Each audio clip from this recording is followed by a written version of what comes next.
What's up, you guys? So last weekend, the SMX playoffs began at Concord at ZMAX Driveway or ZMAX Raceway in Concord, North Carolina, basically Charlotte. So this was a little bit on the unusual side, at least the way this day went.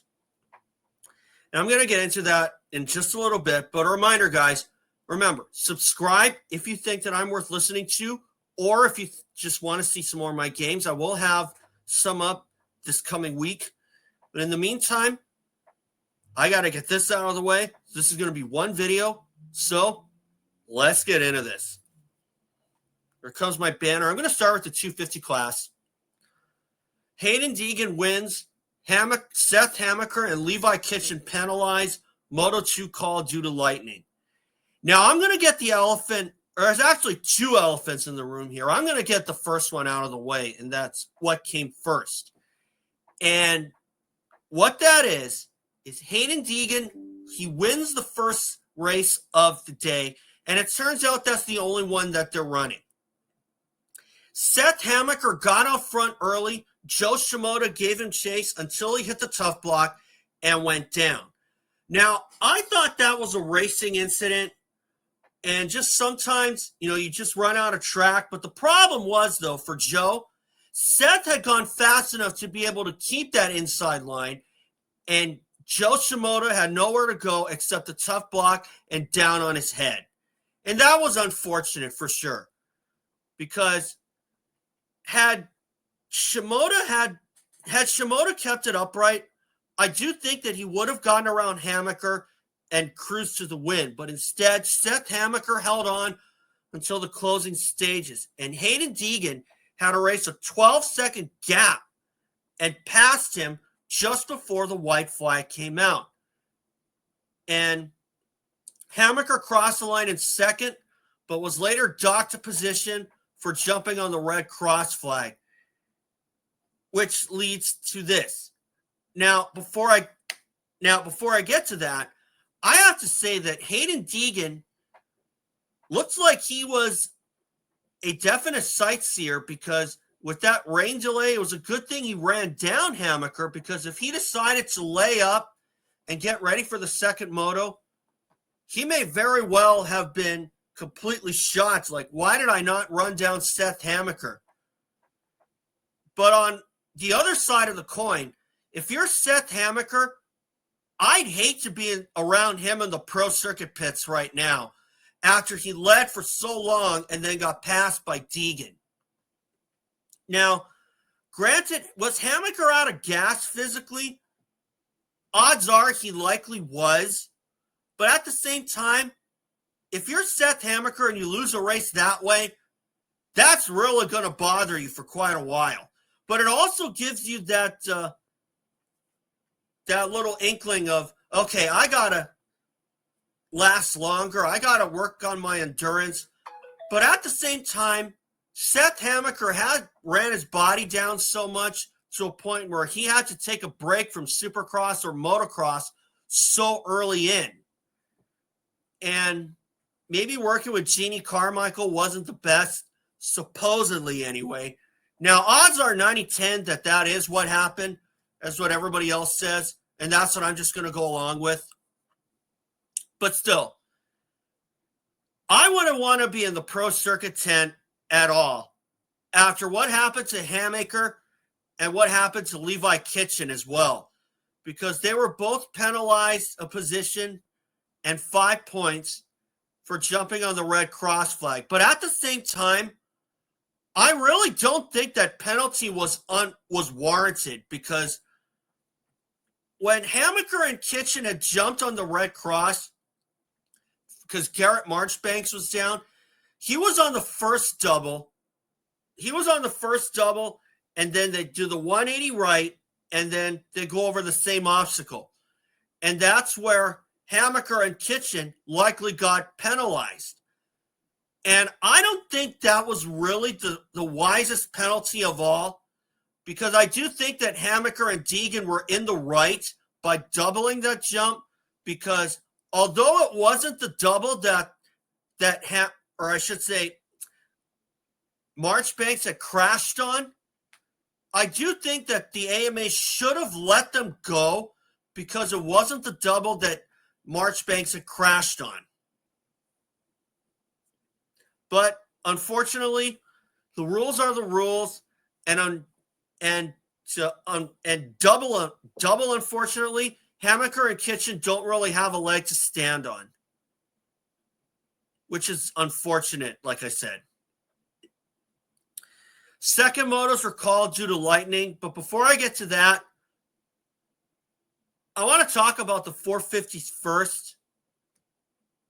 Jett Lawrence wins Moto 1, same thing, Moto 2 called due to lightning. Of course, as far as Jett Lawrence goes, I don't know if there's anything stopping him. And as far as other guys go, Chase Sexton was second after Eli Tomac crashed. And I got to say, though, for Tomac to be making these mistakes, this is likely why he's not going to win a race for the rest of this year. And fortunately, he did get one. But if Tomac can't stay away from all these crashes, then odds are pretty good that he will not see the winner's circle again for the rest of 2025. Now, of course, there is the donations at Ironman Raceway after the playoffs.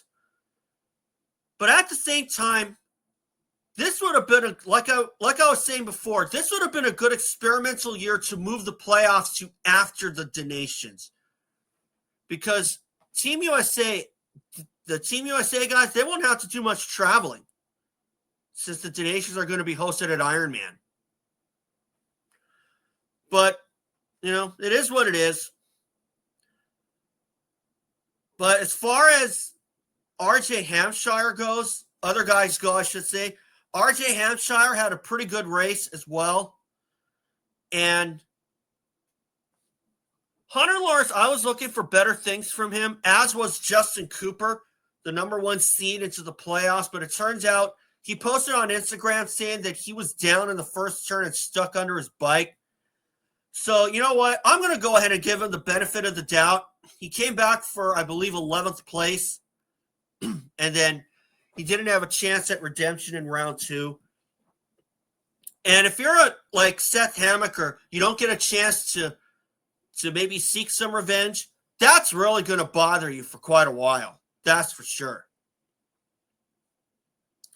So, and that's where I'll leave it. So, Moto 2s, the second motos were called due to lightning. And to be frank, while I don't agree with them calling the race, at the same time, I understand that. Was the track rideable? I'm going to go ahead and I'm going to be a little bit in between on this because the track was really slick. And unless you're really good on throttle control, like how some guys like Chad Reed and Jeremy McGrath are, that may very well have made for a really long race and guys would have crashed left and right. So do I think calling the race was the right move? I think on that side of the coin, I say yes. Because I immediately thought back to the Joliet race in Canada back in 2002 when the Canadian Series aired on Speed Channel. And I know that Cooksey mentioned in a prior video that he also had been a part of John Sebastian Waugh dominating. And I was in middle school at the time when the Canadian Series aired on Speed Channel and in my early years of high school. Because when John Sebastian Waugh was dominating Canadian motocross, that was like my teen years and early high school years. I stopped following after JSR lost the 06 title, and his run at the 07 title was pretty disastrous. He had to miss some races because of a concussion. But still, the domination of JSR in Canada is always going to be a motocross moment that'll still be near and dear to me. So I immediately thought back to that. So I just thought I'd get that out of the way real quick. But still, I thought back to Joliet, Canada, 2002, when the second 125 moto, and back then it was a divisional series. It was 4 rounds on the West, 4 rounds on the East. And that was the opening round of the 125 East at the time. And the second moto was so bad and it was so sloshy that so many guys got stuck on one hill that they ended up not running the second and final 250 moto because of lightning. And the CMRC called the race after that. And now I remember watching some of these races on Guaranteed MX's YouTube channel. And by the way, shout out to those guys there, making me relive my my teenage years with JSR dominating. And they canceled the motos at Shadow Valley Raceway in 07. Now, what I learned then was that the CMRC had the power to cancel the motos due to lightning or if there was not much flagmen on the track. And I will say this, though. On one side of the coin, MX Sports calling the race at Concord, while some people may be against that, I'm a little bit in between. But on one side of the coin, I do think that it was the right decision to call the race, to call the second motos off, because you definitely don't race in lightning. And the difference there was that when you look at the Joliet race, and by the way, look that up on YouTube.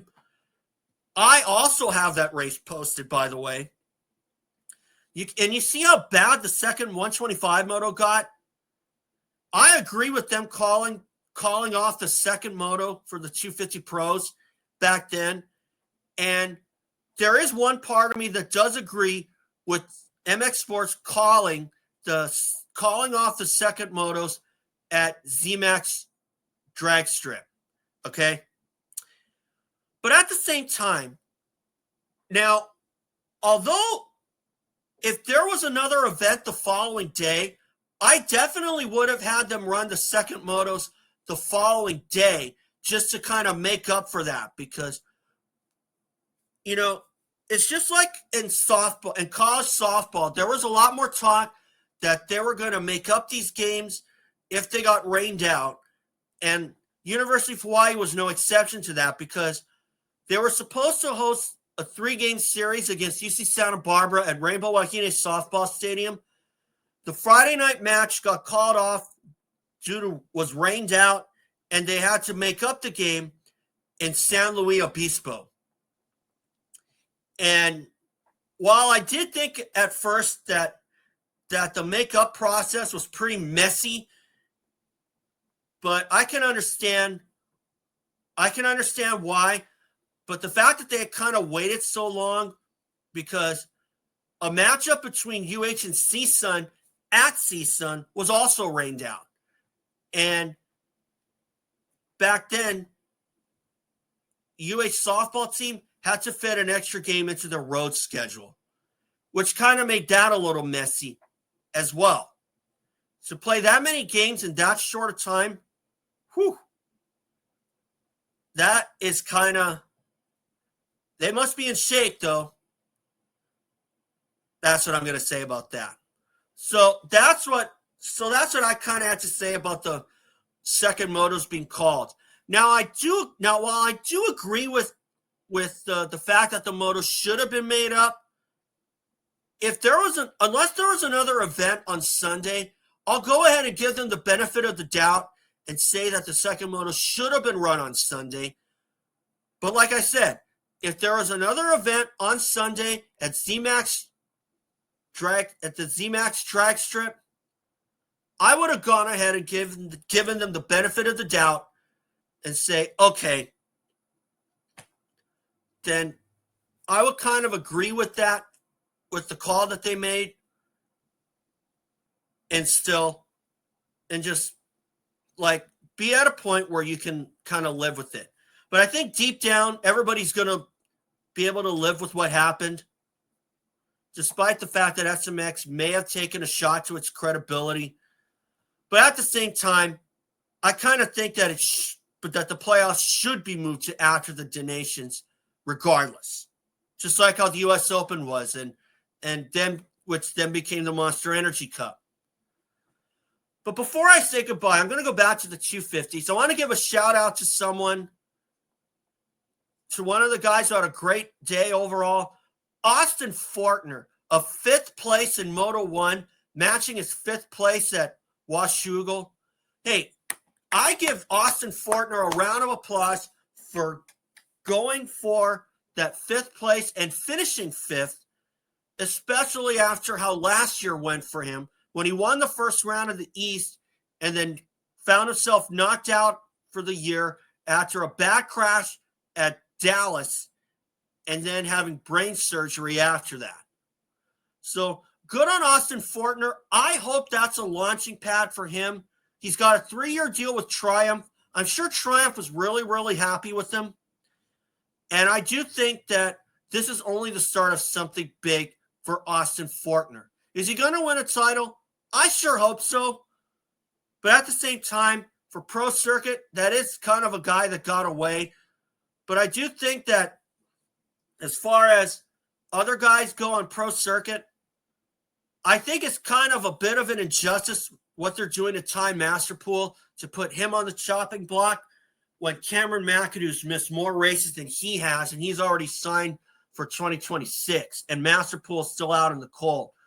But if I'm factory Kawasaki right now, I'm reaching out to Ty Masterpool and giving him a shot on the factory team. If he wants to ride the 250 class, let him. If he wants to ride the 450, let him.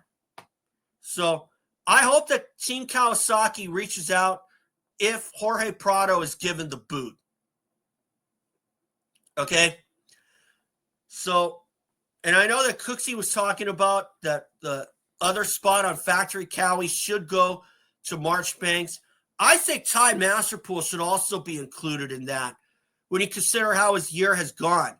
And, me being a firm believer in second chances, I do think that Mitch Payton should give Ty a second chance. Or if Factory Kawasaki is keeping Masterpool on the Christmas list, keep him. Or just add him to the Christmas list, I should say. But still, I sure hope that Ty doesn't go the privateer route again.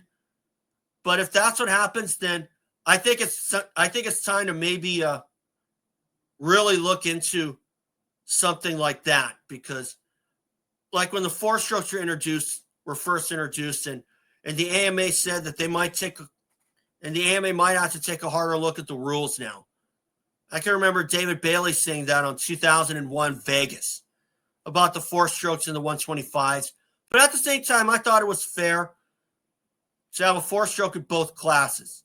And now they dominate the sport. Okay?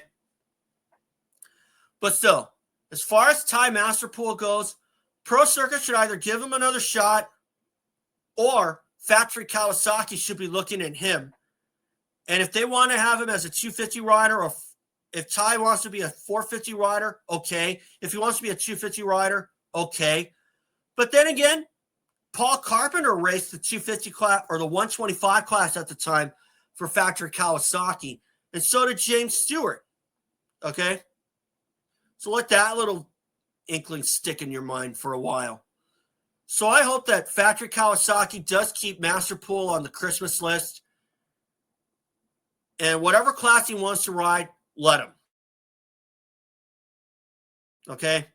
And that's where I'll leave it. So anyway, guys, that's all for today. And remember, subscribe. I'll see you all for St. Louis on Saturday.